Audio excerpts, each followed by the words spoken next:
Good morning, good afternoon, or good evening. I hope and trust that you are all well. Before I get started, I would like to give a very special shout out to the reform members of Back to Ashes. Tina Mead, Manna Ash, Normie DW, Chrissy Elias, Cindy Cleveland, Patty's niece, Samantha Place, and Inner Scare Wifey. The rest of the BTA family can be found right here on your screen. If you would like to become a part of the Back to Ashes membership family, that information can be found below. Perks include receiving videos a day early, getting videos in their uncensored format, and extra videos on the weekend, and much, much more. If you like what you are hearing and enjoying, please leave a like, maybe leave a comment below this video, or if you're not subscribed, go ahead and do so, and make sure to hit that notification bell and set it to all. That way you know every time I upload. Also, the Buy Me a Coffee link is down below if you are enjoying what you're hearing. With all of that being said, it is time to go back to ashes. For when we arise from the ashes, we are a bigger, brighter, stronger, and happier person in the morning.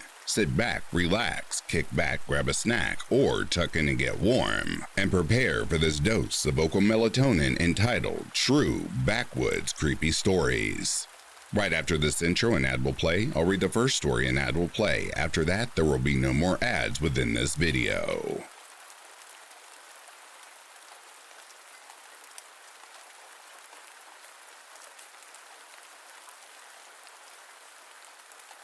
I have these woods by my house that are really nice, but also attract some very weird people.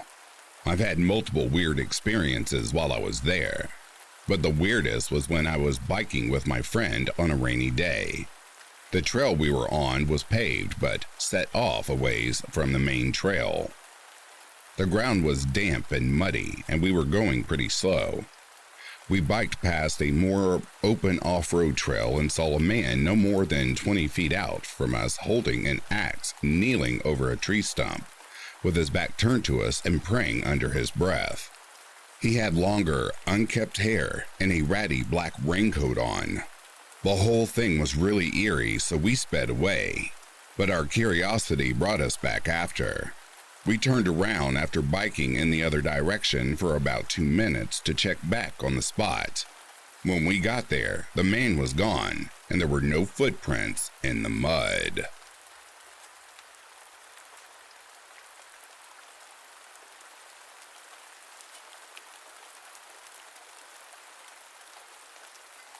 I was once on a walk in a nearby forest.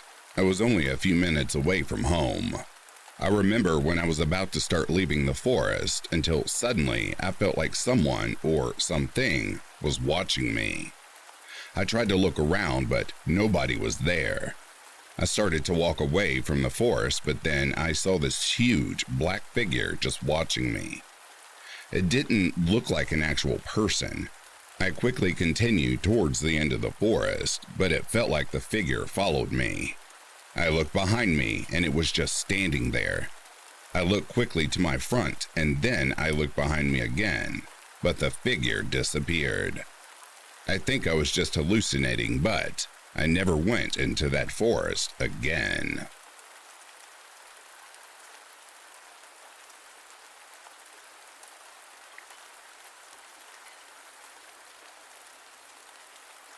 I moved to my current residence with my family years ago. I was around 12 and excited to settle into a new place. The house was new when we moved in it, and in the 7 years that we spent there, there were never any accidents in it or the large backyard. On the border of the backyard was a government-owned forest you could walk through with trails. Our house had a pathway that led down into the forest. Me and my brothers were excited to go there, so a few days after settling into our house, Dad took us out. The whole hike was normal until we started coming back through the access that was made by the previous owners. When I was going through, I took a wrong turn where the path split. We were near the exit to our property, but I came upon a split and took the wrong path. I walked a short distance to where our property line should have been, but it wasn't there. I just looked forward and saw a field of sunflowers. The field of sunflowers must have been large because I could not see a tree line behind it. The field didn't make any sense. It was located around where the property would start and seemed to be massive. My dad realized I was gone and called me back. The times I went through the forest after, I did not see the split in the path. Somewhat recently, I went through the woods with my brothers, and I accidentally, without realizing it, went through the split and found an empty field with no sunflowers. Both occurrences where I went through the split took place in the summer. If anyone knows anything or can explain what happened, I would appreciate it.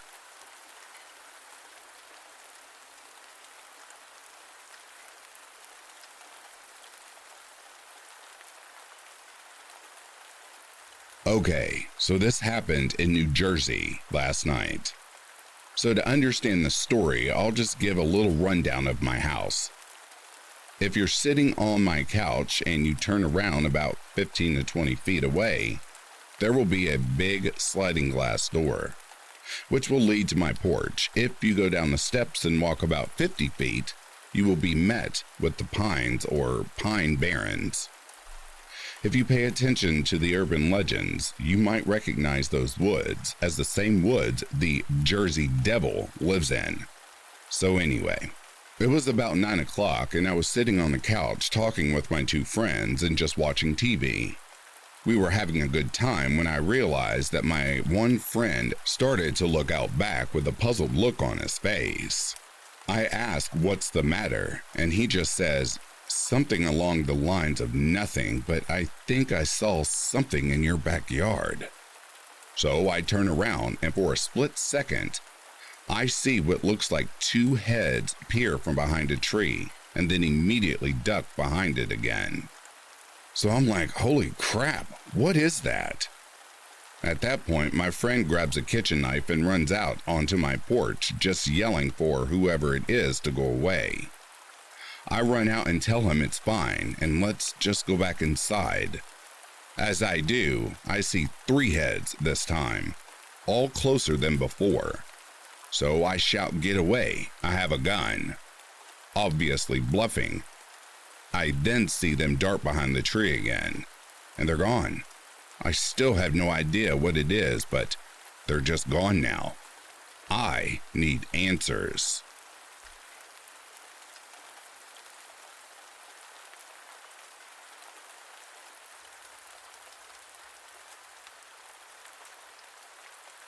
I recently came across a thread on hiking alone and weird experiences while in nature.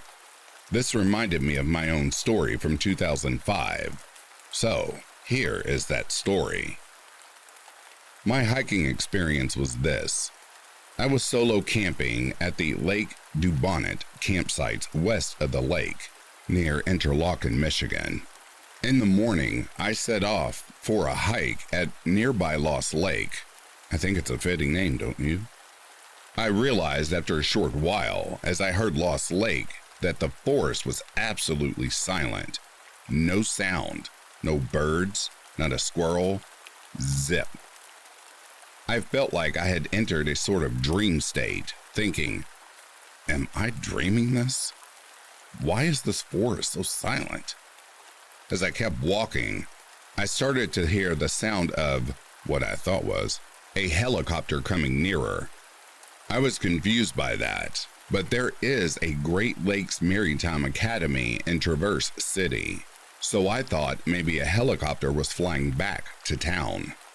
By that time, I had previously lived in Interlochen for 2 years and had never, ever heard such a sound, but your mind tries to make sense of things. I kept walking, and the sound continued to come nearer and then became deafening, as though it was a buzzing in my ears. At this point, I then felt as though I could see behind me, and that a bear was running up to charge from behind and tackle me. At this point, the helicopter noise was super loud, and I panicked, whipped around, and nothing was there.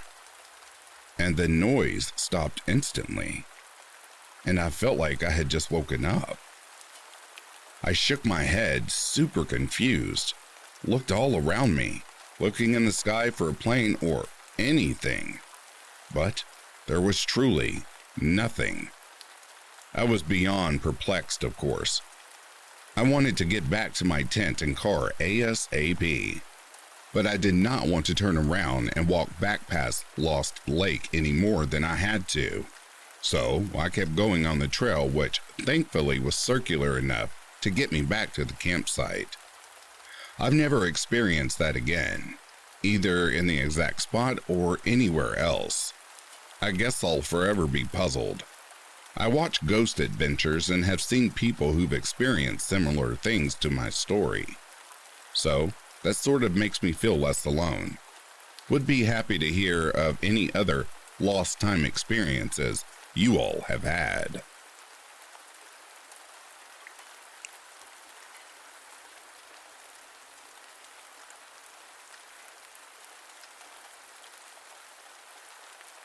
I wasn't very deep in the woods. I was within a mile of my own house. I was with the family dog and we went a bit off the trail. This man dressed in all camo, no pack, a huge knife on his belt, and his arm in a sling came out of the woods. Some of this is normal, but I got really bad vibes. My dog immediately started freaking out, usually a very timid and kind dog. The man started explaining how he was hiking from one town to the next, which I thought was weird because he was injured and had no pack and wasn't on a trail. He started saying things like the dog must not like him because he had sunglasses on, and that he was hurt. Could I show him the way? I just said I would be late for dinner if I did and tried to go around him to the trail, and he blocked me. Just then, I heard my mom yell for me. He did too, obviously, and looked scared. I yelled back towards the direction she yelled from, and when I turned around, he had just disappeared back into the woods. Now, maybe it was nothing, but wouldn't mind a normal person saying goodbye or wait and say hello to my mother? I don't know. It gave me strange, creepy vibes. I'm glad that I had good old Willie with me.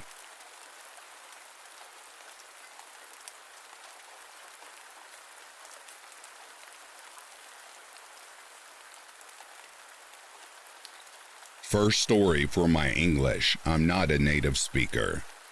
So, 5 years ago, me and my 7 friends were on a hiking trip in Austrian Alps. Our goal was Mountain Grossvenediger, which is 3,666 meters above sea level.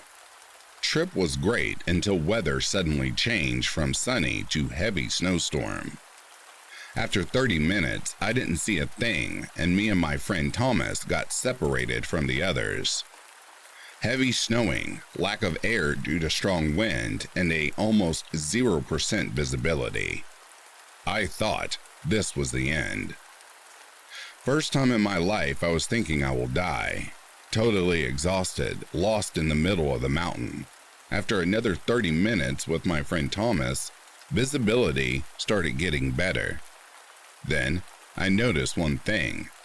About 260 meters down the hill, 3 black figures started to appear. Tourists maybe also stopped by the snowstorm? I asked Thomas if he sees them too. He replied yes. They were pretty tall, but that was not my concern. I asked Thomas if we were going to go after them because we didn't know where our friends were. Then he looked at me and said, "No, we can't." I asked why, and he just replied, "No, we must move fast." I was shocked because I didn't understand why he was scared. Then we saw our friends in the opposite direction. We regrouped and finally, after 1 more hour, came to the hut which was under the mountain. We tell them what we saw, and they said they didn't see anybody. When I asked Thomas why he was in a hurry after we saw the men, he didn't want to talk about it. Until this day, I'm thinking, who the hell was on that mountain?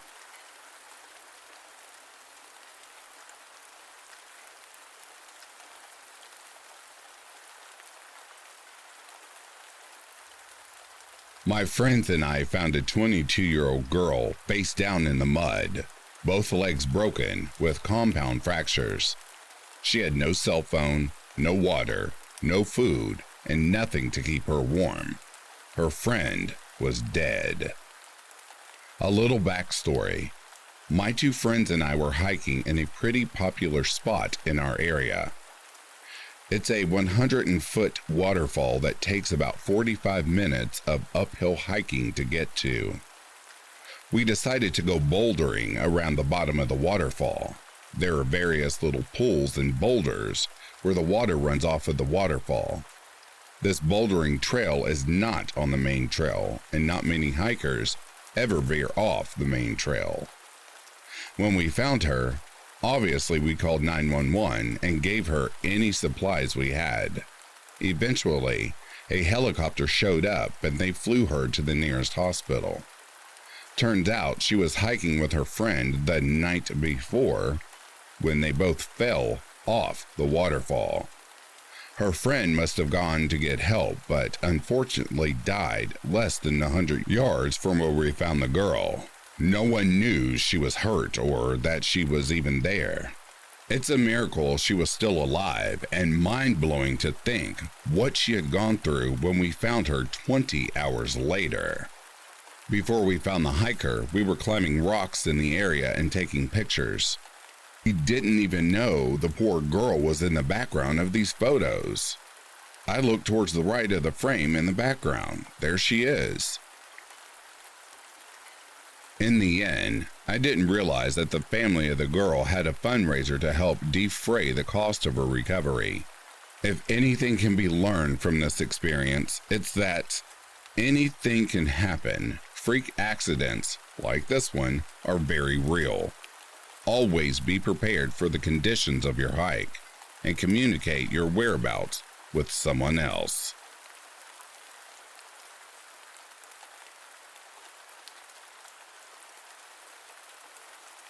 Not a professional, and we weren't all that deep into the Point Rise trail system, but we had a pretty creepy experience nonetheless. I was camping with a bunch of city dwellers who had never done a hike-in camping trip before. Needless to say, some things didn't go so well, like two people only bringing one small bottle of water, several people bringing insufficient food, and one couple that were carrying an 8-man tent between them. It was like herding cats, let me tell you what.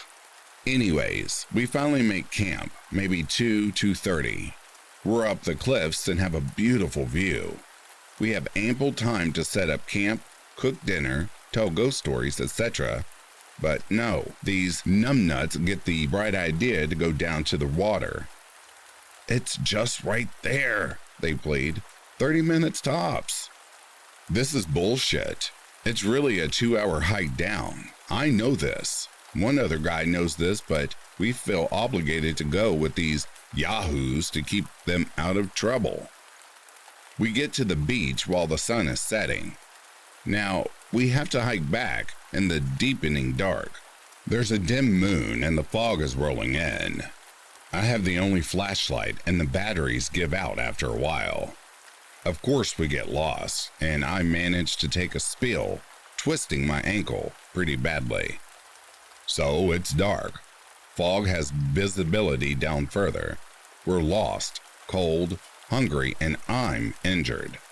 Then the other competent hiker pulls me aside and tells me in husband, urgent tones, I don't want to freak the others out, but something is following us back there.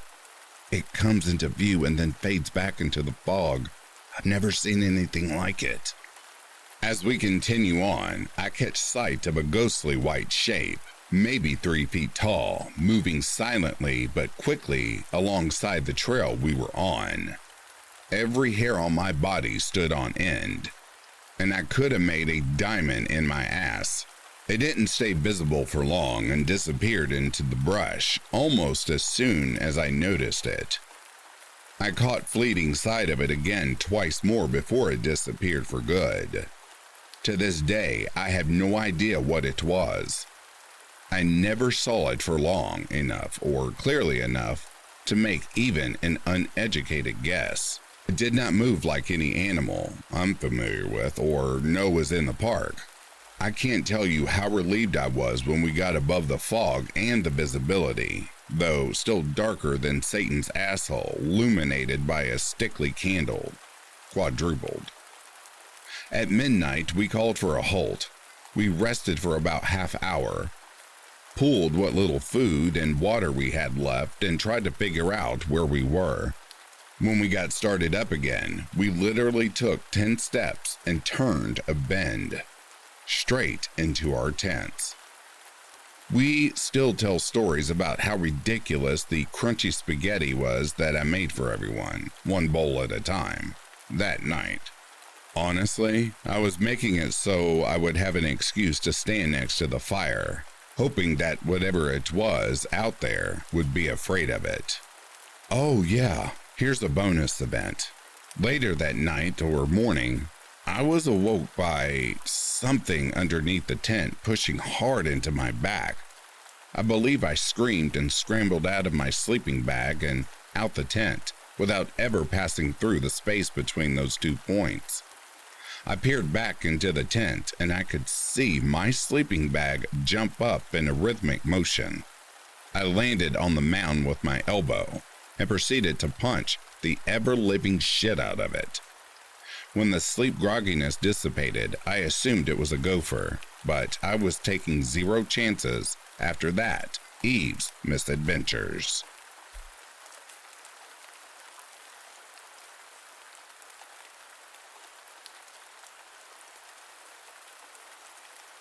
So, I like to explore abandoned places. Me and my friend were walking through the woods of Virginia to find an old mine shaft. It was about 8 p.m. last Saturday. So, as we were walking, all the animals would go completely silent randomly. And shortly after, we would find a bunch of flat stones stacked on top of each other, along with branches cracking and rustling in the woods. This happened probably about 4 times. Further into the woods, it became completely silent and stayed that way. So, during this walk, we are looking around when my friend spots these red eyes in the distance about group height. We stopped for a bit and just stared at it until we got bored and continued our walk. We soon spotted them again, but this time waist high, so we ignored it and continued on. Once again, we came across the eyes, but this time they were closer and about 5 feet tall, leaned slightly to the left behind a tree. I should mention that we forgot our flashlights and did this whole thing with the lights on our phone. Our light source didn't really go out very far, but we sat there looking at this thing for what felt like an hour. We would see it blink and look around, but it never moved. Occasionally, we would get the smell of rotted flesh. At this point, we said to hell with the mine and we need to leave. I knew there was an old road not far from where we were, so we headed towards it. But we came across what I think was a coyote. Big-ass dog-looking thing. So we debated if we could walk around it, but by the time we decided and realized it, we had become surrounded. We had 6 of these animals around us, in every direction except directly behind us. In that instinct, we looked at each other, pulled out our buck knives, thinking we'd rather die fighting. But the coyotes never approached us. They just stood in front of us. So we suggested we would walk backwards till they left us alone. As we walked backwards, the coyotes followed us. But if we started to go to the left or right, they would kind of jump at us. We made it out safely, but looking back now, it's been almost a week since this happened. I kind of feel like the coyotes were guiding us to safety from whatever that thing with red eyes was. But I'm no quitter.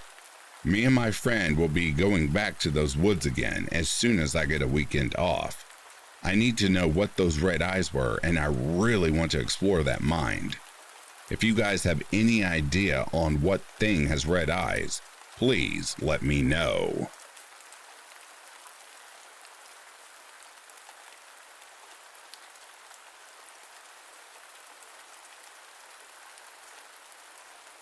What occurred a couple years ago to me may seem nothing out of the ordinary to some folk, but what I felt that day, I have only experienced once before, and it made me feel something I can only describe as primal, for lack of a better word.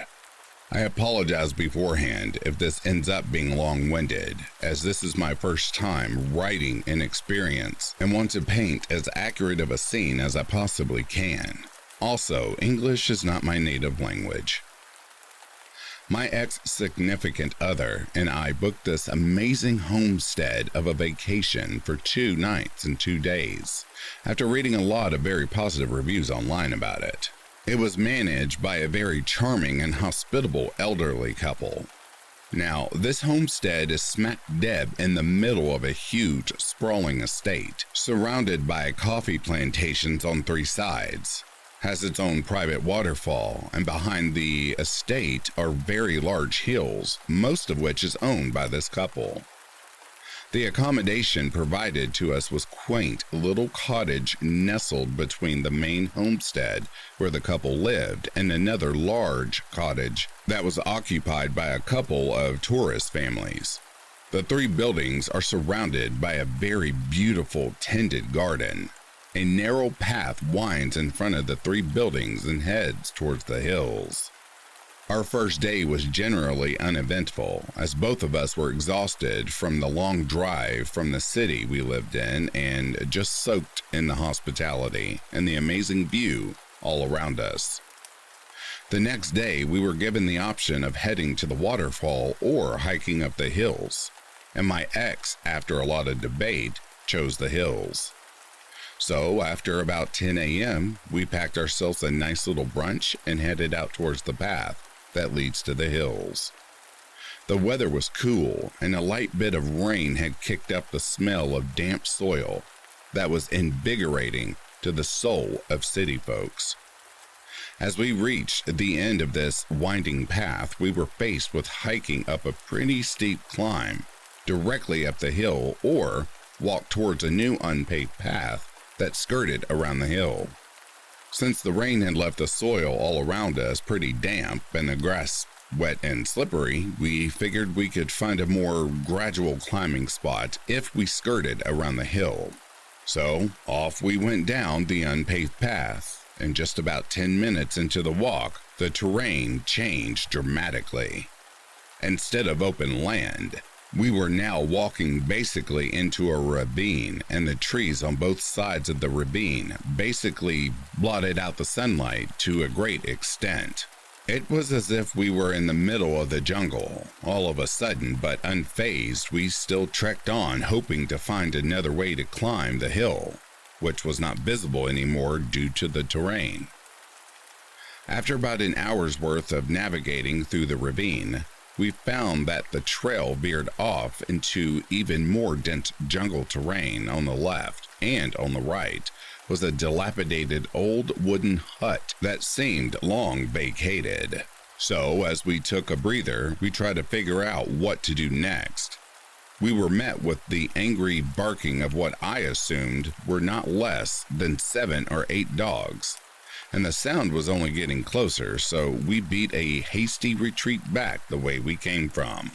Once the barking subsided, we regained our composure, only to find tons of leeches trying to get onto us from the wet bushes and blades of grass.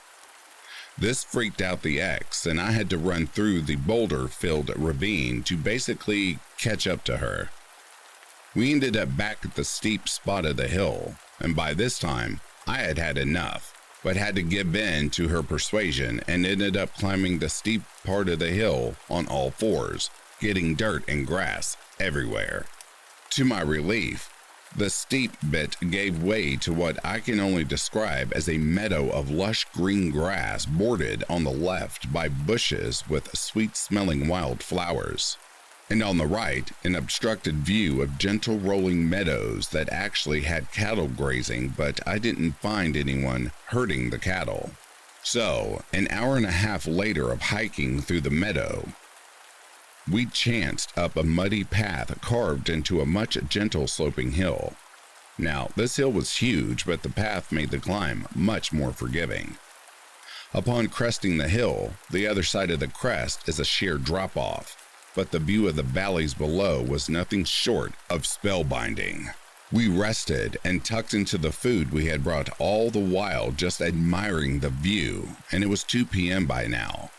The crest of the hill was so high up that every time a cloud passed through, we were absolutely drizzled on, and after a few minutes, were greeted by the sun. This was heaven to a couple of city slickers. By 5 p.m., I was getting antsy to start to negotiate our way back down, as I didn't want to slip on the still wet grass, and I sure as heck didn't want to try my luck with climbing down in the darkness. After about a half hour of begging and pleading with a reluctant ex, I finally managed to drag her back off the crest and start our climb down. The first thing I noticed was the absolute silence. No chirping birds, not even insect sounds. We were losing light faster than we could climb down, and the silence was really getting to me. I looked around to see if I could see the cattle that were grazing, but no. Everything was deserted. And it was at this point that I felt like I was being watched from behind. The ex was behind me while we climbed down, so I asked her to go on ahead of me, and I would bring up the rear. In my mind, I wanted to put myself between her and any person that would meet us from behind. But a few minutes later, I get the same feeling of being watched, and not only from behind, but from all around us except the front. All the hair on my forearms were upright. I was hyper-vigilant, almost bordering on panic. The ex didn't feel anything but was creeped out by my behavior. Up to that moment, I had been cheerful, joking away and muttering everything I could think of. But now I was unnaturally quiet as per her observation and extremely focused on getting off the hill, and at the same time, looking all around searching for someone. Before the silence and the sense of being watched hit me, all my mind was preoccupied with was not to slip and to look out for snakes. But now that was not a concern. I urged her down faster, but didn't tell her anything as to not panic her, and partly to not seem like a blithering idiot in my mind. I was ready to slip and slide down the hill if it meant a faster way down, but didn't want to leave her behind. After about half an hour of this torment, a new feeling crept over me. I felt anger from whatever or whoever was watching us, like we were not meant to be there. Like we were trespassers. It was the complete opposite of the absolute bliss of climbing up the hill, and still no sound. Not a damn cricket to be heard, no wind, not even a breeze. Then, as if by some miracle, a dog appeared behind me.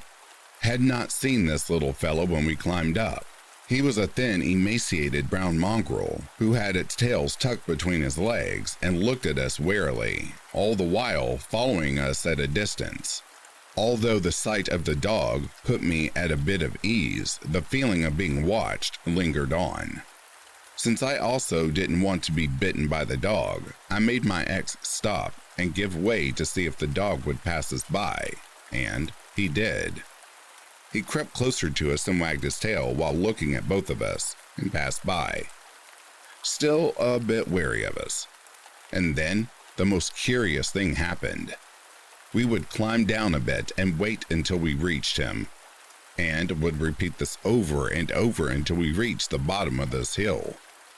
It was like he was escorting us to safety. I felt a slight bit at ease at last. Now focused on the dog and desperately trying to ignore the still lingering menacing feeling that was now behind me, I finally realized that we were now climbing down in the dark. and by the time we managed to get back on the paved part, it was 8 p.m. and pitch black. We were walking behind the dog, who was now wagging his tail away and walking closer to us, and much to my relief, I could at least see lights in the distance. The dog escorted us all the way to our cottage, and while I was trying to find some food for him, he disappeared. Only when we got off that hill did that feeling of being watched go away. It was as if someone flipped on a switch and the sounds of insects was instantly all around us. I swore to myself to never again put myself in such a situation if I could help it. When we met our hosts for dinner, they said they were actually worried as we were expected back by 4 p.m. and were trying to reach us on our phones, which had no network coverage throughout the whole deal. I didn't want to ask them about the horrendous experience that I had, but inquired about the brown dog and if it was theirs. They told me he is a stray and was known for escorting past visitors up to the cottage and then disappear. He was nothing short of a miracle, a divine presence who guided us to safety. I know that some of you may think this was lame, or maybe I had anxiety. I'd been anxious before as I work in a high-stress environment, but this was nothing of the sort. The feeling of being unwelcome, anger, and imminent danger, yeah, that's something that still triggers goosebumps when I reminisce. And to that dog, I'm eternally grateful. The only other time I felt this way was when I was with friends on a jungle safari and our group was trailed and stalked by a predator.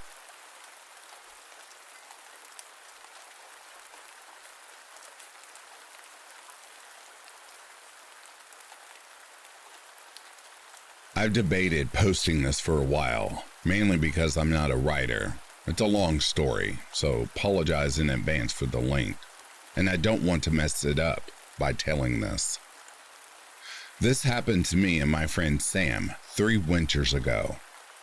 We liked exploring nature and walking around outside, and our friends had recently introduced us to this beautiful place in Wisconsin, Grant Park for anyone familiar with southeastern Wisconsin parks, that we had visited with more than 3 or 4 times. Every time we had gone with them, it had been a pleasant trip. We walked around, got to see some beautiful views of Lake Michigan, sat in crooks of trees, and talked about books and games and other things. We had been starting a new game of Hunter, the Darkness.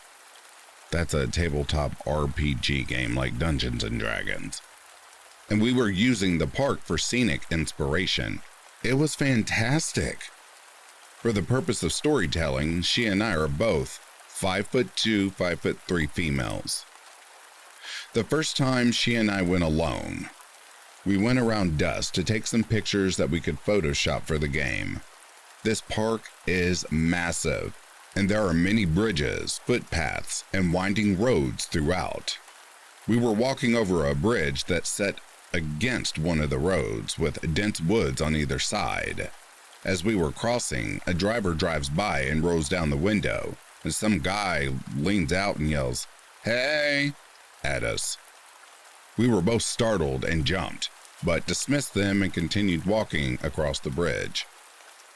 Less than a minute later, the same car comes back driving the other direction, and this time, the driver's window rolls down, and the driver, another male, calls out, "Hey, ladies, come here."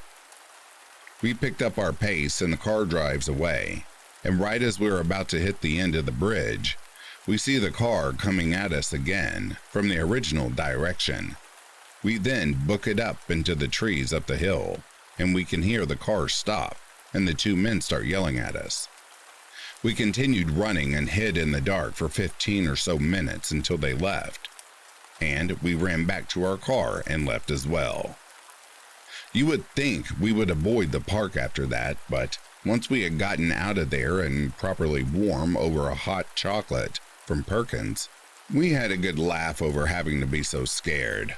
We went back to the park with our male friends a few times, and nothing even remotely scary had happened.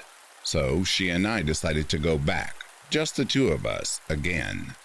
Sam and I often spent our afternoons and early evenings exploring the outside, hiking, geocaching, just sitting outside in parks and talking, so we had just decided to add it to our repertoire. We headed back around dusk again, and with a camera to take more pictures, especially since we hadn't gotten the shots we wanted the first time.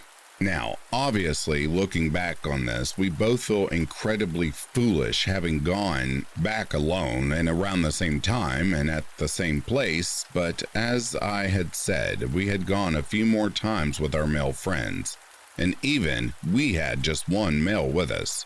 Nothing had happened, so we thought we were just being skittish.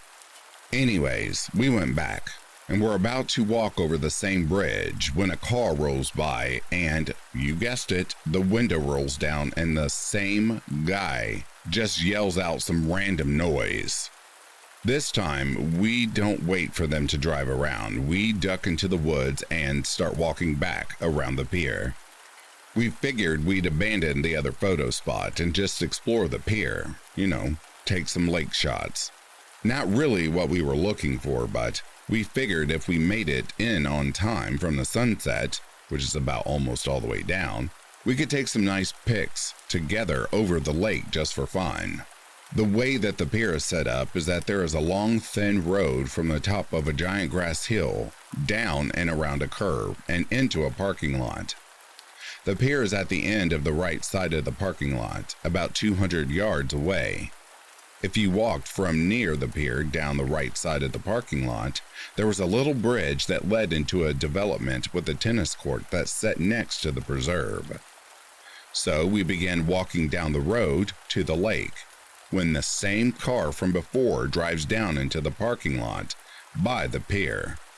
He didn't say anything as they drove past, but we still decided to slow down and decide whether or not we wanted to continue down by the pier. The car turned around in the parking lot and came back up the road. The car reached where we were and stopped.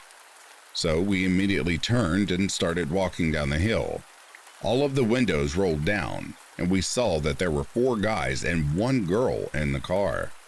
They yelled, "Hello," and Sam and I turned and waved. One of them said, "Oh, hey, you're cute."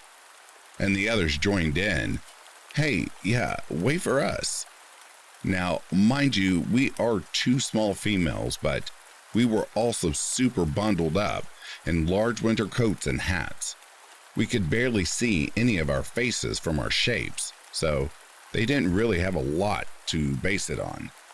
We've been ignoring them, and we hear someone else yell, "We're coming back for you," as they start driving up the hill. Sam and I decide not to take any chances and start running down the hill. We hear hooting and hollering and see them disappear over the top of the hill. We start running towards the bridge. It was the closest. And once you've gotten over the bridge to the left, there was a concrete deck with a drop-off to a ramp about 5 feet tall, so that if you got off the bridge and jumped down right away, you'd be at the bottom of the ramp and couldn't be seen from the other side if you ducked down, which is exactly what we did. We hear the car speed back down the hill and 4 doors open and close as they all start screaming and laughing. "Haha, come here, girls. We'll be nice. We just want to play." Most of them took off to the pier, but 2 of them stayed behind, and we could make out bits and pieces of what they were saying. "Where do you think they went?" "I don't know. We'll find them, though," etc. Sam and I huddled and freaked out, and once it had been silent near the bridge for a while, we decided to peek out to see if the other 2 have also left, so we could sneak back up the hill or make a break for it somewhere else. We peek over, and there's a guy on the other end of the bridge, and he clearly sees us. "Over here!" he screams to his buddies and starts running across the bridge towards us. We take off towards the development, running around the side of the tennis court while being chased by 3 of the guys. Only one of them is very close to us, maybe 30 feet, but the rest were catching up faster than we would have liked. We took a quick turn between 2 houses in the subdivision, and we luckily never saw them from that point on. We got back to our car by walking through the forest preserve incredibly slowly, dashing across roads, terrified out of our minds. We left that night and called our friends we normally went to the preserve with. From then on out, they insisted on accompanying us any time we were there.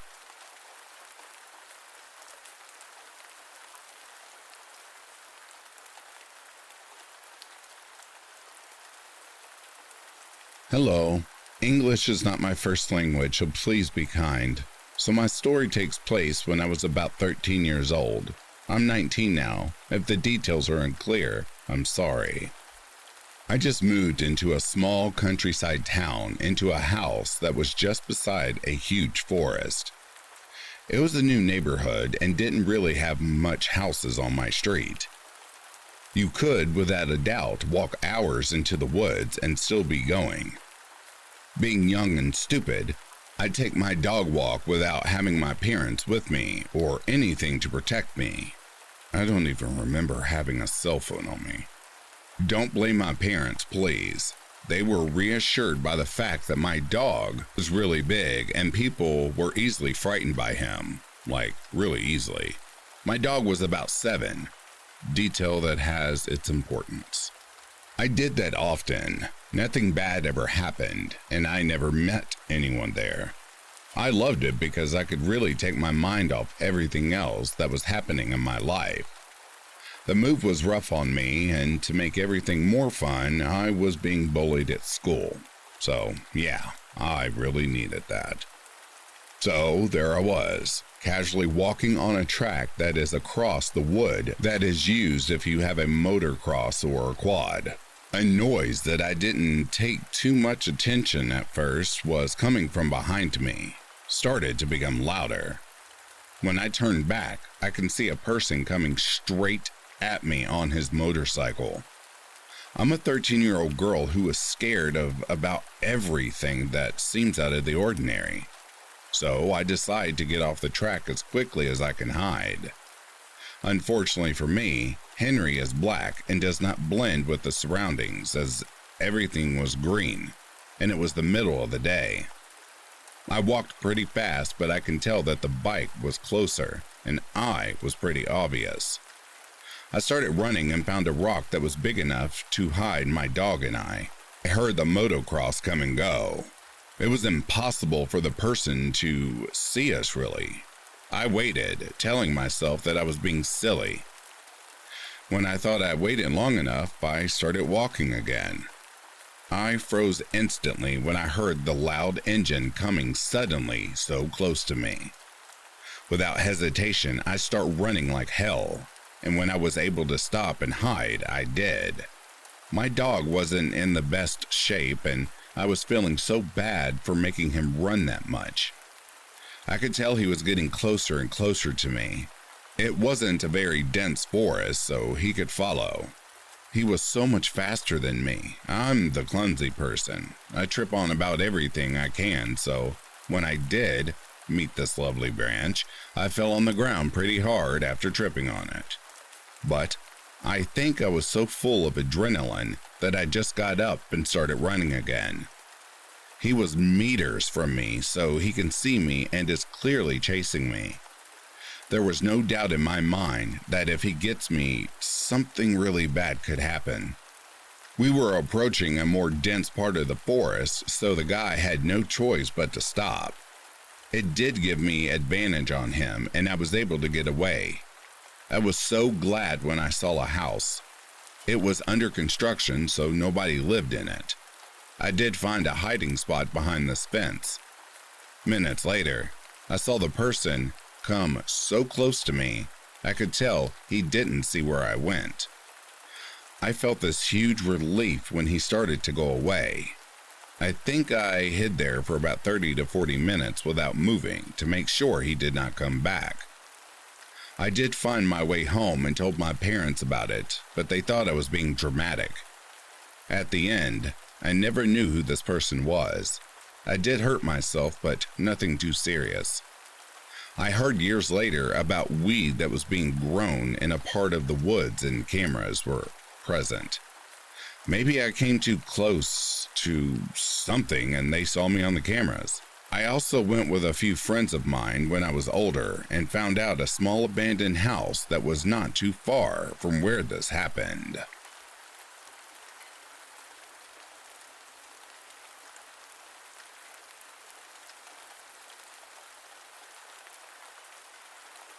The following is a story that took place quite a few years back now. However, it still baffles me completely, and I'd like to share it here. I'm a teenager, and I've been in scouting and Boy Scouts for nearly all of my life, and I really enjoy exploring with my friends and being trusted more, as I'm older now. A few years ago, me and two girls named Amy and Harriet were asked to head into the woods surrounding our campsite to find a long, straight stick suitable for carving into a point. Bear in mind that I was a lot younger back then.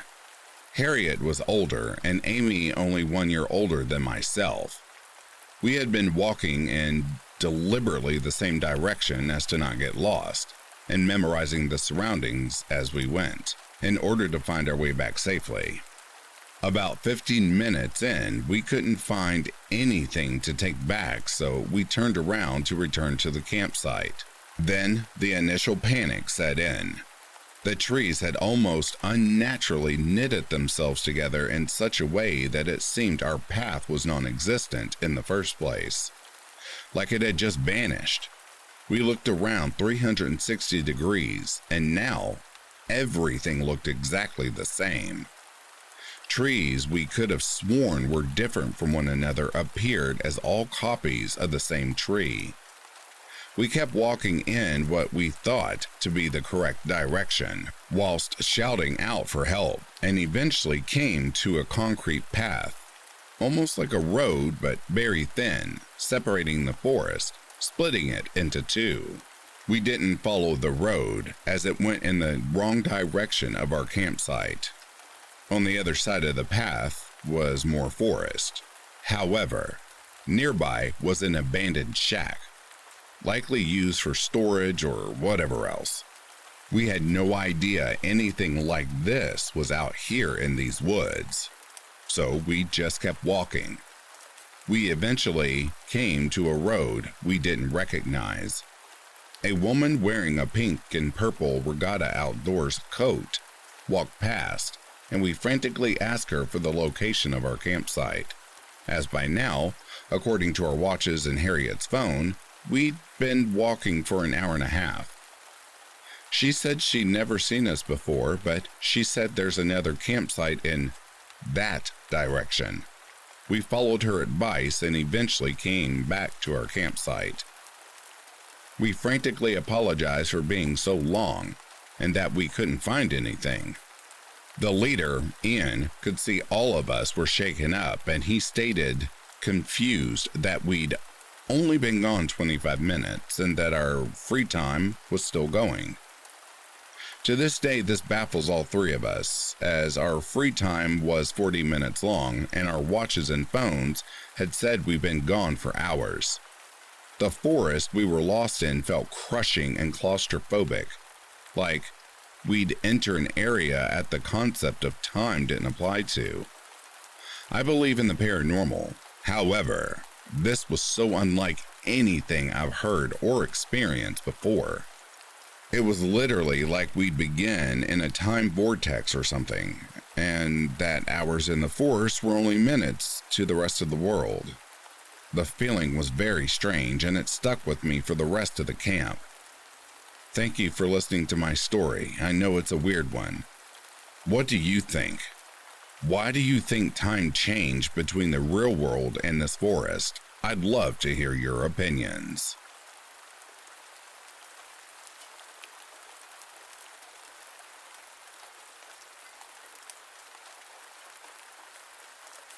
I I've been thinking about this for years, and I am still baffled. When I was a child, maybe 11, I lived near the river in Pulaski County on a very private island. One road no one walks through, fenced off. Behind our property was river and we could walk to it, but anyone trying to access the property would have to boat or swim in, stumble across the woods, stumble through a large garden we had, and a larger yard with huge floodlights that were motion sensing. In front of the house was more dense woods and our private road. One way in, one way out. More porch lights, and at the end of that road was a steel gate. So, I was maybe 9 or 10, and I wanted to catch fireflies. My mom said okay, gave me a mason jar, and I went to leave and told my mom I was turning off the front porch light to see them better. She said it was okay, but not to go to the tree line, so I was out there for 6 or 7 fireflies worth when I started to see something odd. There was a strange light hanging in between some trees. It did not move, did not turn, shake, rotate. Nothing. I stared at it for a while, fascinated and scared, but trying to puzzle out what it was. It appeared to be a ball and not a beam, and was definitely well defined. I was starting to get past my fascination, and I was getting a little scared. Then, another appeared further in the trees, maybe 5 feet further back. They were literally just hanging in the air. Single balls of light, clearly defined. I decided enough was enough and ran to the house. My parents said I was hysterical enough to warrant a rifle search of the property, and my mom called the police, who did come out. No one found anything, no evidence of a fire, lanterns hung in the trees as a joke, nothing. I already knew it was neither, but I hoped someone would figure it out. I was in deep shit with my dad, who told me I was making up nonsense, and I got the belt and was put on a diet of stacking wood for the winter, and my dad was splitting, housework, etc. Anyone have any idea what this might have been?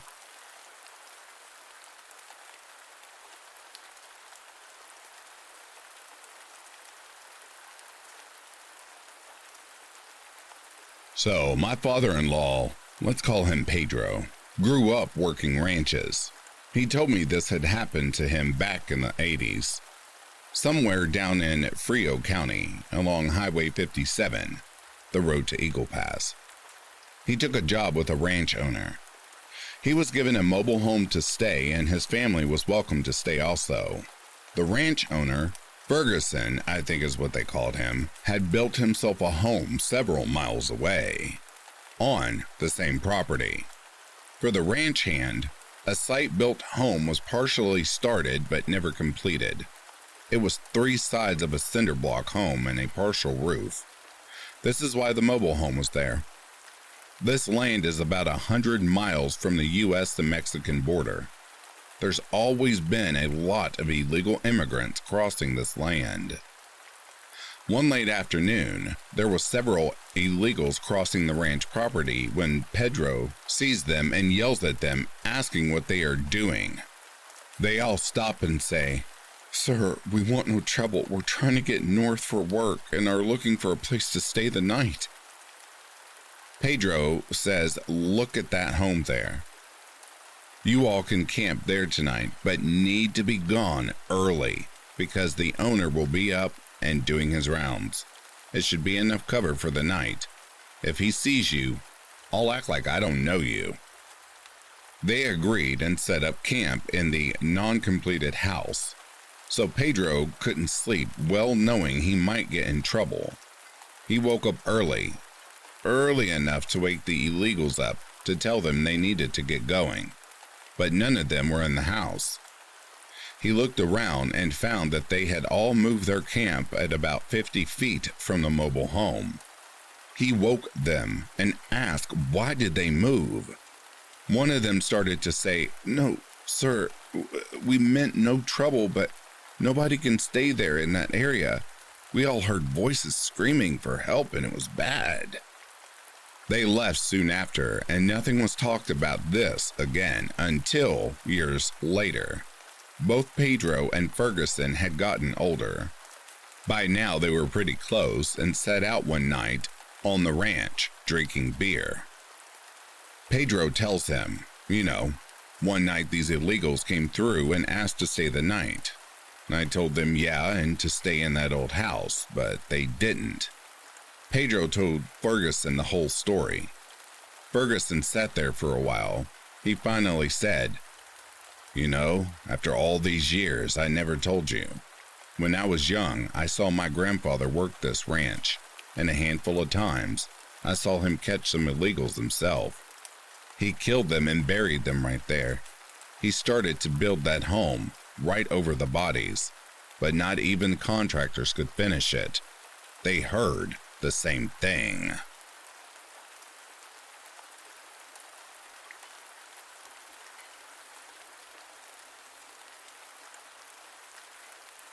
And that, dear listeners, brings a close to these true backwood creepy stories.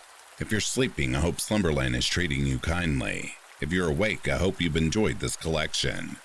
Until next time, take care of yourselves. I'll be reading to you soon.